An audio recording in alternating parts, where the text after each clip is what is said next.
le Titanic, quel navire incroyable, quel navire rempli de mystères. Bon alors, que je vous situe. Nous sommes le 14 avril 1912. 4 jours après son départ, le Titanic percute à 23h40 un iceberg et sombre le 15 avril 1912 à 2h20 au milieu de l'océan Atlantique Nord, au large de Terre-Neuve. Entre 1490 et 1520 personnes trouvent la mort, ce qui fait de cet événement l'une des plus grandes catastrophes maritimes survenues en temps de paix. Lors du naufrage, le capitaine du paquebot, Edward Smith, se vit lui aussi perdre volontairement la vie. Le Titanic comportait 16 compartiments étanches censés protéger le navire et ses passagers en cas de quelconque problème. On dit alors de lui un paquebot insubmersible. Les médias jugèrent alors le Titanic comme l'un des navires les plus sûrs. L'épave du Titanic est retrouvée le 1er septembre 1985 par le professeur Robert Ballard, je ne sais pas du tout si je le prononce bien, à 3843 mètres de profondeur.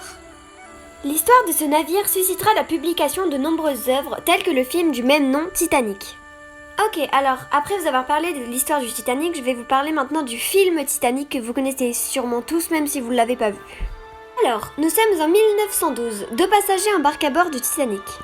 Rose, une jeune fille de première classe qui tentera par la suite de se suicider pour se libérer des contraintes que son entourage lui impose, et Jack, un jeune vagabond de 3e classe embarqué à la dernière minute pour retourner aux États-Unis.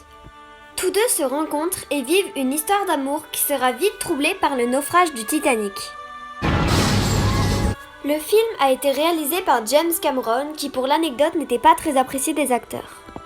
L'actrice de Rose, Kate Winslet, a d'ailleurs menacé de quitter le tournage lors d'une hypothermie dans un des bassins de tournage.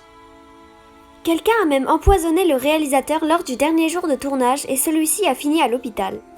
Le tournage a nécessité la construction d'une maquette quasi grandeur nature du paquebot, des expéditions sur l'épave et de nombreux effets spéciaux, notamment numériques.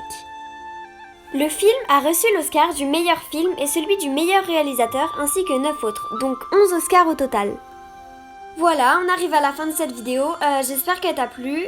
N'hésite pas à aller faire un tour sur ma chaîne YouTube si tu veux voir d'autres choses intéressantes. Et si tu as des idées de d'autres vidéos, n'hésite pas.